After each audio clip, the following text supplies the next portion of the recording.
주안의 복된 한 주가 시작됐습니다. 오늘 월요일 새벽 하나님의 말씀은 사무엘하 14장 18절부터 20절까지 말씀을 중심으로 가면이 벗겨지는 순간이라는 제목으로 말씀의 내를 함께 나누고자 합니다. 여러분, 연극이 클라이막스로 치닫고 있습니다. 드고와의 여인은 눈물을 흘리며 거의 완벽한 연기를 펼쳤습니다. 다윗 왕을 감동시켰고 원하는 판결도 받아냈습니다. 그런데 마지막 순간 분위기가 반전됩니다. 다윗이 가만히 듣다 보니 뭔가 이상합니다. 시골 여인의 하소연이라고 하기에는 논리가 너무 정연하고 마치 준비된 각본처럼 정치적인 핵심을 콕 찌르고 들어오기 때문입니다. 이때 다윗의 눈빛이 변합니다. 그리고 여인의 눈을 똑바로 쳐다보며 단도직입적으로 묻습니다. 내가 묻는 것을 숨기지 말고 말하라. 이 모든 일의 뒤에 요압이 있느냐? 순간 여인은 얼어붙습니다. 더 이상 숨길 수 없음을 직감합니다.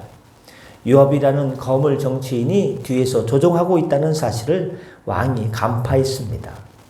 이때 여인은 떨리는 목소리로 실토합니다. 왕이여, 정확하십니다.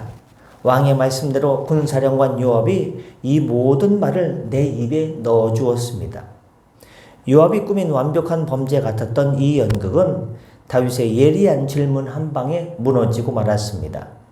가면 뒤에 숨어있던 연출과 요압의 실체가 드러나는 이 장면, 우리에게 어떤 영적 교훈을 줄까요? 첫 번째로, 진실은 결코 감출 수 없다는 것입니다.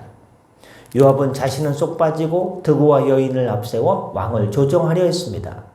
아무도 모를 줄 알았습니다. 하지만 다윗은 알아챘습니다. 하물며 사람의 눈도 속이기 힘든데 불꽃 같은 눈동자로 감찰하시는 하나님을 우리가 어찌 속일 수 있겠습니까? 우리는 종종 완전 범죄를 꿈꿉니다. 적당히 포장하고 그를 듯한 명분을 내세우면 내 욕심과 의도를 숨길 수 있다고 착각합니다. 하지만 어둠은 빛을 이길 수 없고 거짓은 참을 이길 수 없습니다.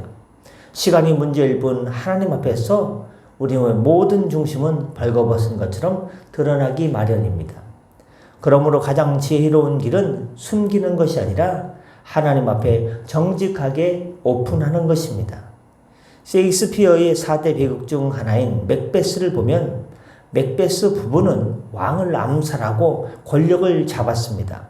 아무도 모르게 왕을 암살하고 모든 걸 처리했다라고 생각했습니다. 하지만 그 감추어진 죄가 그들의 영혼을 옥죄기 시작합니다. 맥베스 부인은 몽유병에 걸려서 밤마다 손을 씻으며 외칩니다. 아직도 피냄새가 나는구나. 아라비아의 향수를 다 뿌려도 이 손의 냄새는 지워지지 않아 라고 말입니다. 얼마나 고통스럽게 고통을 당했습니까? 세상의 모든 물로도 씻을 수 없는 것이 죄의 흔적입니다. 요압이 여인 뒤에 숨었듯이 맥베스는 어둠 뒤에 숨으려 했지만 진실은 반드시 소리치며 터져 나오는 것입니다. 두 번째, 목적이 좋다고 거짓 수단이 정당화되지 않습니다. 여인은 20절에서 이렇게 말합니다. 이는 요압이 이 일의 형편을 바꾸려 하여 이렇게 했습니다. 요압의 목적은요, 나름 괜찮았습니다. 왕과 3년 동안 떨어져 있던 아들 압살롬을 화해시키고 나라의 분란을 막으려는 것이었습니다. 하지만 그 좋은 목적을 이루기 위해서 사용한 수단은 거짓말과 조작이었습니다. 여러분, 하나님은 결과만 보시는 분이 아니라 과정을 보시는 분입니다. 아무리 교회를 위하고 가정을 위한다는 명분이 있어도 그 방법이 거짓됐다면 하나님은 기뻐하지 않습니다. 세상은 뭐로 가도 서울만 가면 된다라고 하지만 성도는 서울을 못 가더라도 바르게 가야 됩니다. 꼼수로 이룬 평화는 결국 더 큰 화를 부르기 때문입니다. T.S. 엘리엇의 희곡 대성당의 살인에서 캔터베리 대주교 토마스 베켓은 순교를 앞두고 악마의 유혹을 받습니다.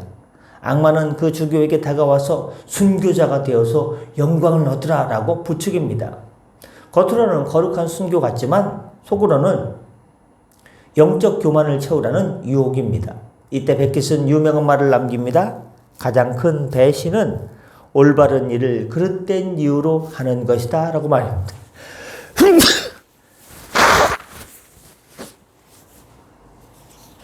요압은 올바른 일을 하려 했지만 그릇된 방법을 썼습니다. 이것은 하나님 앞에서 영적 배신이 될 수 있습니다. 끝으로 현상 너머의 본질을 꿰뚫어보는 통찰력이 우리에게 필요합니다. 다윗은 여인의 눈물, 호스력 짙은 목소리, 그 현상에 매몰되지 않았습니다. 그 이야기 뒤에 숨겨진 의도와 배후를 읽어냈습니다. 이것이 바로 지혜입니다. 사탄은 우리를 속일 때 흉측한 모습으로 찾아오지 않습니다. 때로는 광명한 천사처럼, 때로는 가장 합리적인 제안처럼 다가옵니다. 우리가 말씀으로 깨어있지 않으면 눈앞에 보이는 현상에 속아 넘어가기 쉽습니다. 왜 저 사람이 저런 말을 할까? 이 일의 배후의 역사는 영적인 흐름이 무엇인가를 분별할 줄 아는 영적 통찰력을 달라고 기도해야 됩니다. 그래야 요압 같은 세상의 꾀에 흔들리지 않습니다. 벨기에의 초현실주의 화가 르네 마그리트의 대표작 이미지의 배반이라는 것이 있습니다. 캔버스에 아주 정교하게 그려진 담배를 피울 때 쓰는 파이프가 그려져 있습니다. 그런데 그 밑에 프랑스어로 이것은 파이프가 아니다 라고 적혀 있습니다. 그것은 실체 파이프 그림이지 담배를 피울 수 있는 파이프가 아니라는 겁니다. 화가는 우리가 눈에 보이는 이미지를 진실이라고 너무 쉽게 믿어버리는 것을 꼬집고 있습니다. 다윗 앞에 있는 슬픈 과부라는 이미지였지만 실체는 요압의 꼭두각시였습니다. 우리도 눈에 보이는 것이 전부가 아님을 기억하는 영적인 안목이 필요합니다. 말씀 마칩니다. 주님께서 사랑하는 성도 여러분, 요압은 머리를 썼고 다윗은 중심을 보았습니다. 꼼수는 결국 드러나기 마련입니다. 하나님 앞에서 그리고 사람 앞에서 무언가를 자꾸 꾸미고 감추려 하지 마십시오. 십자가 앞에 진실을 그대로 내어놓으십시오. 진실한 것이 가장 강력한 능력입니다. 목적이 선하다면 방법도 선해야 됩니다. 오늘 하루도 일생 동안 복잡한 인생의 얕은 수 머리가 아닌 단순한 정직으로 진실로 승부하는 저와 여러분 되시기를 예수님의 이름으로 축복합니다. 기도하겠습니다. 하나님 아버지, 우리는 눈앞의 문제를 해결하기 위해 요압처럼 상황을 조작하고 거짓의 가면을 쓸 때가 있습니다. 우리의 연약함을 불쌍히 여겨 주옵소서. 감추인 것은 반드시 드러나게 된다는 것을 기억하게 하시고 선한 목적을 핑계로 거짓된 수단을 정당화하지 않게 하옵소서. 눈에 보이는 현상 너머의 진실을 볼 수 있는 지혜를 주시고 언제나 하나님 코람데오 앞에서 정직하고 투명한 삶을 살게 하여 주옵소서. 또한 수술을 앞두고 있는 권병우 집사님에게 위로 주시고 새 힘과 용기 주시고 모든 성도들에게 살아갈 희망을 허락하여 주옵소서. 치유하여 주옵소서. 감사하며 축복하며 우리 구주 예수님의 이름으로 감사 기도드렸사옵나이다.